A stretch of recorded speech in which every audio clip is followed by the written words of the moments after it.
How would you consider yourself? Smart, average, or stupid?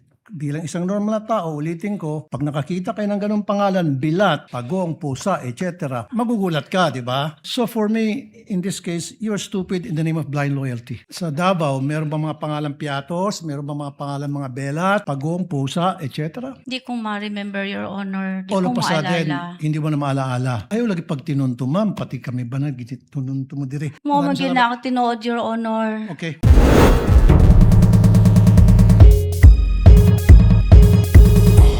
Senator George Erwin Tulfo, you may proceed when you're ready, sir. You have 2 minutes.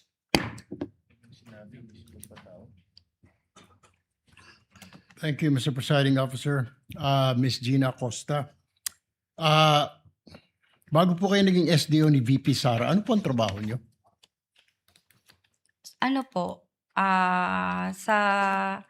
Sa office po ng Office of the Vice President, Vice Presidential Officer 6 po ako, Your Honor. No, nung mayor po siya, anong trabaho niyo? Empleyado na ba kayo ng gobyerno? Paano kayo nagkakilala ng Vice President? Empleyado na po ako ng gobyerno, Your Honor. Doon po sa Sangguniang Panglungsod, Your Honor. Anong trabaho niyo po sa Sangguniang Panglungsod? First po is stenographic reporter, Your Honor. And then po, nagiging supply officer po, Your Honor. Anong year po kayo nagkakilala ng Vice President?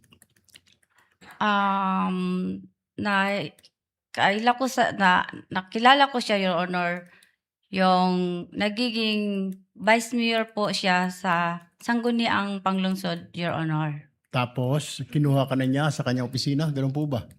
Wala po, Your Honor. Nakilala ko lang siya bilang siya po ang vice mayor ng Davao City, Your Honor, sa Sangguniang Panglungsod, ang iyang opisina.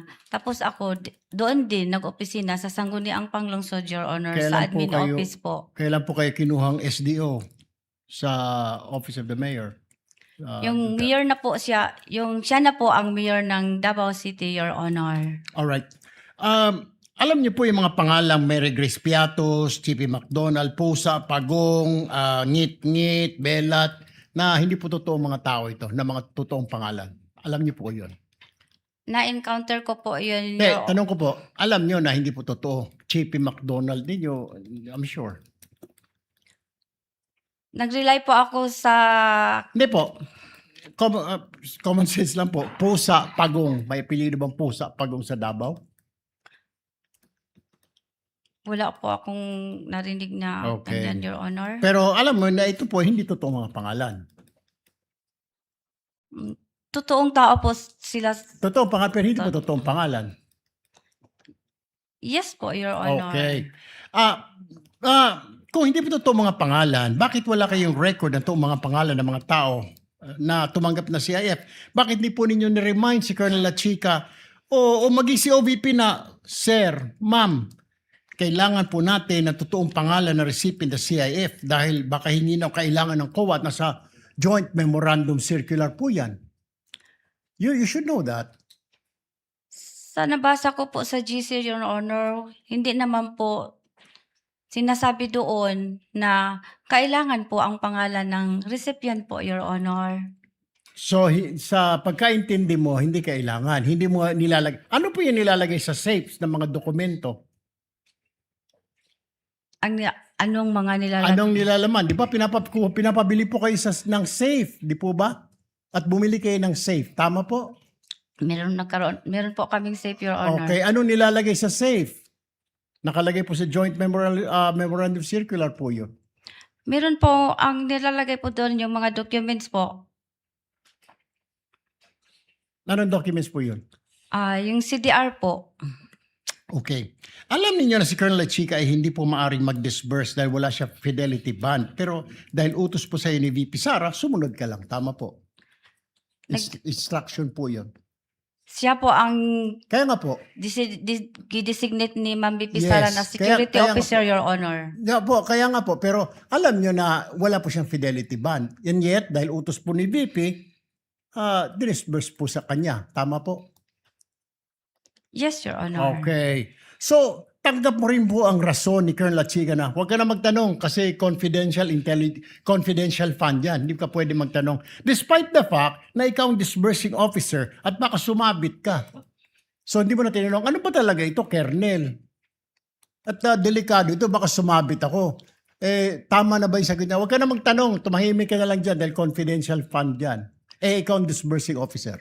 Meron po siyang binigay sa akin, Your Honor, na fund utilization report po, Your Honor. Aside po sa pag-verify ko sa kanya kung ano, bakit ito ang pangalan, Your Honor. Kasi confidential in nature po yun, Your Honor. So sa tingin mo, walang mali po sa paggasta ni Colonel Lachica sa intelligence fund, confidential fund ng Office of the Vice President? Sa tingin ko po wala kasi nabigyan po niya na ako ng fund utilization report, Your Honor, na binabangga ko po sa object of expenditures na binigyan niya sa akin. Nagtugma po ang mga amount, Your Honor, at saka yung ano pong expenses ang dapat ma-incur niya, nandoon po rin, Your Honor. One last question, Presiding Officer. So, ibig kong sabihin, from the very start po, pagbibigay ng mga alias, walang totoong pangalan, paggasta ng mga class sa mga tree planting, okay lang yun. Part po yun ng confidential fund. Sa tingin mo? Basta po, binigyan po Di ako. po, kaya nga po, sa tingin mo, yung from the very start, yung mga Mereges Piatos, Pagong Pusa, normal yun. At pagkatapos yung paggasta sa mga tree planting, paggasta sa mga mga pagbili ng mga silya, lamesa, bahagi ng intelligence fund as a disbursing officer. Marami kasi ang tanong mo. No, ang Your tanong ko nga Honor. po, tama ba sa tingin mo yung paggasta ni Colonel Lachiga, pagbili ng mga lamesa, upuan, tree planting, confidential fund, ma'am? Na Kasi- bahagi ng confidential yon. Kasi, Your Honor, sa tree planting po, napasok po doon ang confidential plan po during po sa pag-inspect po ng area po kung saan po mag-tree planting ang mga tao po at ang mga partner organization po. So, pag-survey po, yun po, papasok po ang confidential operation, Your Honor. Pati po pagbili ng lamesa, may confidential din yun. Kailangan under strict confidence sa pagbili ng lamesa at table, upuan. Gagamitin po yun sa operation, Your Honor. Okay. No further questions, Mr. Presiding Officer. Thank you, Senator Judge Erwin Tulfo. Senator Judge Rafi Tulfo, you may proceed, sir. You have 2 minutes.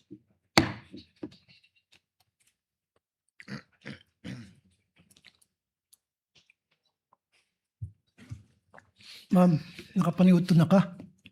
Gamay lang, sir. Kamay lang. Unsa man imong sudan? Wala ko'y gana mo kaon. Wala. Okay. Okay. Tanong ko na lang. How would you consider yourself? Smart, average, or stupid? Nasa average lang po ako Average. pagkatao, Your Honor. Correct. Just like millions and millions and millions of Filipinos. Good. Normal.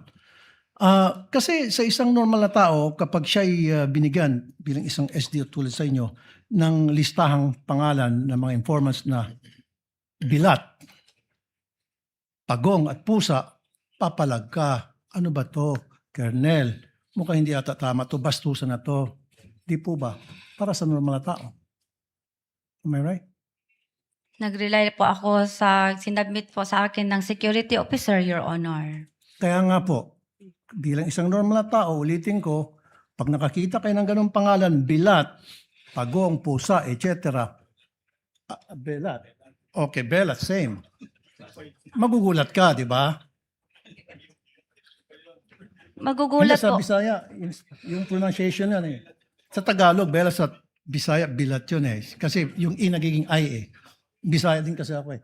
With the permission of Senator Judge Tulfo, Chair would like to remind the gallery to kindly maintain silence during these proceedings. You may proceed, sir. Kasi isa pa po, Madam Witness, meron akong kopya dito na kung saan maraming pangalan ng mga informant at iisa lang po ipirma. So if you're a normal or average person, papalag ka na naman. Teka muna, Colonel, bakit ganito? Bastusan na to, lokohan to. Yung iba-ibang mga pangalan pero isa lang po ipirma. Hindi ko nagtaka.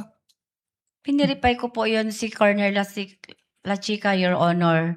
At ang sagot naman niya sa akin, Ma'am Gina, those are sensitive information, Ma'am Gina.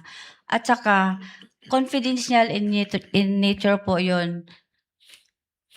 So naniwala kayo sa sinabi niya na confidential nature kahit na isa lang signature sa napakaraming pangalan. So Kasi you siya took his po, word for it. kasi siya po ang nag-implement sa mga confidential activities, Your Honor, on the grounds. Siya po ang inatasan na mag-implement. Siya ang implementor po, Your Honor. So for me, in this case, you are stupid in the name of blind loyalty.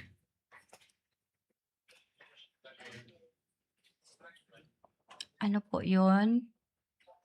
Naging stupido kayo sa ngalan ng isang tinatawag na blind loyalty. Nakapikit kung ano yung sinasabi sa iyo ng nakakataas, sinusunod mo na lang. Stupido ka pa rin, pero in the name of blind loyalty. Would you agree? Dili ko maintindihan, Your Honor. I'm sorry. Okay, nung kayo po ay SDO sa Davao, nung mayor si BP Sara noon, hindi kayo nagkaroon ng disallowance, right? Never? Wala po, Your So ano Honor. pinagkaiba na sa Davao at ngayon sa OVP? Bakit nagkaroon kayo ng disallowance ngayon dito sa OVP and DepEd versus nung nasa Davao kayo, wala kayong disallowance? Anong pinagkaiba? Ang maalala ko lang, Your Honor, sa Davao po, doon po mag-submit po kami ng accomplishment report doon po sa DILG, hindi po sa Office of the Vice President, hindi po sa Office of the President, sa Senate at saka sa HOR, Your Honor. So nung panahon po sa Davao, meron ba mga pangalan Piatos? Meron ba mga pangalan mga Belat, Pagong, Pusa, etc.? Hindi ko ma-remember, Your Honor. Hindi All ko of a sudden, maalala. hindi mo na maalaala. And Hindi how ko long? maalala, Your Hindi mo na Honor. maalaala. And yet 6 years ka naging SDO doon. Hindi ko maalala, Your Honor. Matagal na po yun, Your Honor. At saka, may edad na rin po ako, Your Honor. Ayaw lagi pag tinunto, ma'am. Pati kami ba tinunto mo dire. Mo maraming maging na ako tinuod, Your Honor. Okay. Salamat po, Mr. Presiding Officer. Thank you, Senator Judge Tulfo. The Senate President is recognized for his interjections. You have 2 minutes, sir. Thank you very much, Mr. Presiding Officer. Ms. Acosta, narinig ko kanina yung mga sagot ho ninyo. Bilang isang accountable officer, paano nyo masisigurado o paano nyo masisiguro sa taong bayan na yung perang ibinigay nyo kay Colonel La Chica ay hindi nabulsa o hindi nakorap? Isa po ang problem, Your Honor, is we were able to liquidate. Nakagawa po kami ng liquidation, Your Honor, at na-submit po yun sa COA, Your Honor. Pero kanina narinig ko rin wala kayong personal knowledge at hindi nyo rin nakita yung pagbibigay ng pera. Paano nyo malalaman kung pumunta sa bulsa niya yung pera o hindi? Your Honor, Kung wala kayong personal knowledge, wala kayong direktang nandoon. Your Honor, nagbigay po sa akin ang security officer namin na si Colonel La Chica ng fund utilization Paano report, kung Your yung fund Honor. utilization report ay peke, dinoktor? Wala kayo doon bilang accountable officer. May pirma po niya, Your Honor. Kahit na may perma niya, dapat nandoon kayo bilang accountable officer. Ang trabaho ng accountable officer ay maging accountable sa pera. Bakit buo ang tiwala ninyo kay La Chica Colonel La Chica na hindi niya ibubulsa yung pera? Buo po ang tiwala ko kay Colonel La Chica, Your Honor, kasi unang-una, siya po ang gidesignate ni Vice President Sara, Your Honor, na Security Officer of the Office of the Vice President.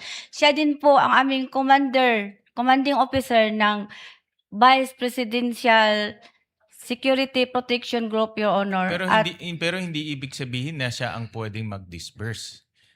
Siya lang ang humahawak ng security information. Siya din po ang nag-implement, Your Honor, sa mga programa po na under po ng confidential fund kasi siya po ang expert to, Your Honor.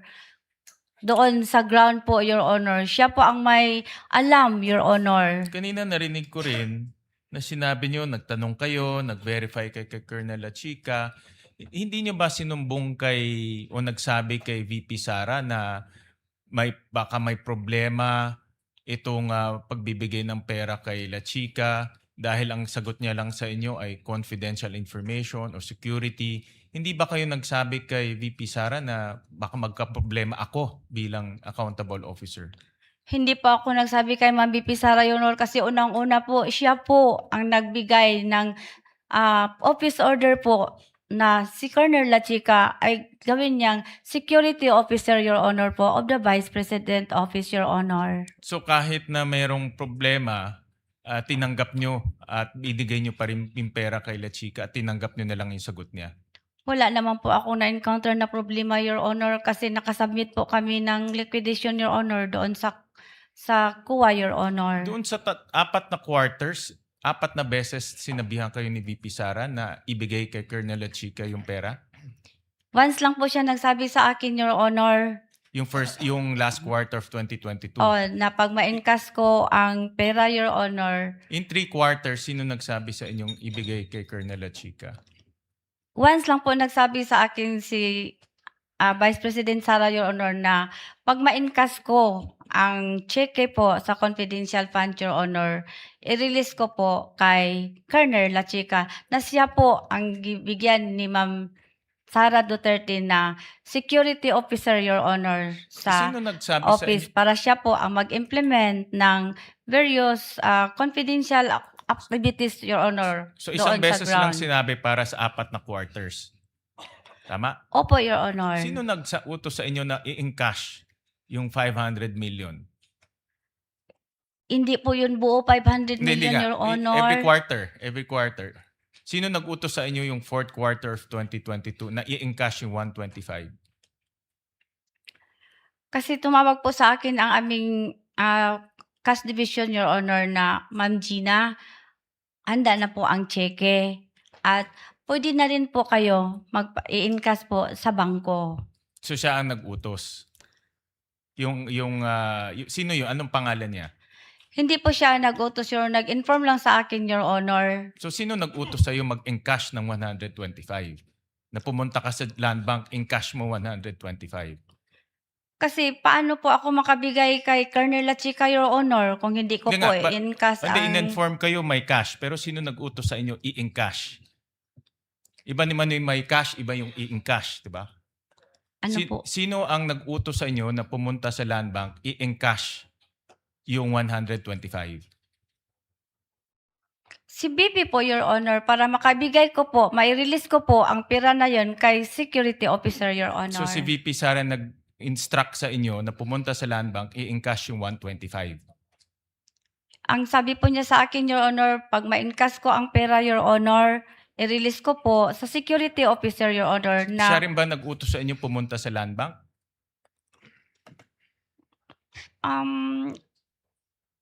basta yun po, paano ko po ma-encash, paano ko po maibigay ang pera, Your Honor, kung hindi po ako magpunta sa land bank, Your Honor?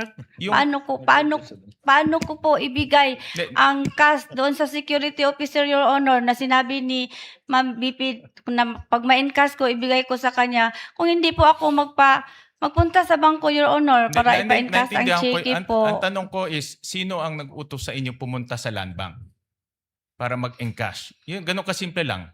Sino ang tumawag sa inyo, nagsabi sa inyo, punta ka sa land bank, encash mo yung 125? Ang pagsabi po sa akin, Your Honor, yung sa cash division namin, ganito po, Your Honor, Ma'am Gina, handa na po ang cheque. At pwede na din po kayo magpunta sa bangko.